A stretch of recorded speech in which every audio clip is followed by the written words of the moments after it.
হাতে যখন অনেক সময় থাকে আমি তখন চেষ্টা করি বাসার জন্য কিছু না কিছু খাবার বানিয়ে রাখার। আর যে খাবারগুলো একদিন বানিয়ে রেখে অনেক দিন ধরে খাওয়া যায় আমি চেষ্টা করি সেগুলোকেই বানাতে। আজকে যেহেতু অনেকগুলো সিঙ্গারা বানিয়েছি একেবারে, আর তাই কিছু পরিমাণে খাওয়ার জন্য রেখে আর বাকি যেগুলো ছিল সবগুলোকে আমি ফ্রোজেন করে রেখে দিয়েছি যাতে পরবর্তীতে খাওয়া যায়।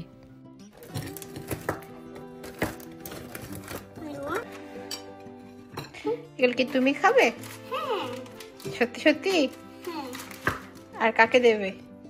তোমাকে, তারপর তোমাকে, তারপর বাবাকে। ওকে।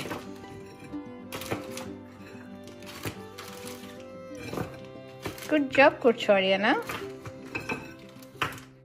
আমি যখন কোনো কাজ করতে যাই তখন কিন্তু আমার সাথে সাথে আরিয়ানাও কাজ করতে চায়, আর এতেও খুব বেশি পছন্দ করে। আর আমিও কিন্তু একেবারে বাধা দিই না। মাঝে মাঝে আসলে খেলতে খেলতে যদি কাজ শেখা হয় সেটা কিন্তু আমার জন্য আর ওর জন্য দুজনের জন্য খুব ভালো।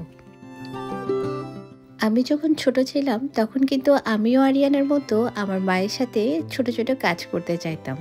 যদিও বা মা আমাকে সবসময় কাজ করতে দিতেন না, কিন্তু মাঝে মাঝে যখন বেশি বায়না ধরতাম তখন কিন্তু ঠিকই এরকম ছোট ছোট কাজগুলো করিয়ে নিতেন। আমি যখনই কোনো কাজ করি চেষ্টা করি সেটাকে আমার নিজের মতো করে সহজ করে নেওয়ার। যেভাবে করলে আমার খুব ভালো লাগে আমি ঠিক চেষ্টা করি সেভাবেই করতে।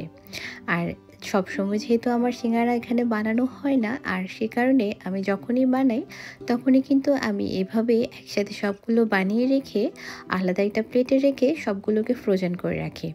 আর রাখার সময় চেষ্টা করতে হবে যাতে একটার সাথে একটা গায়ে লেগে না যায়।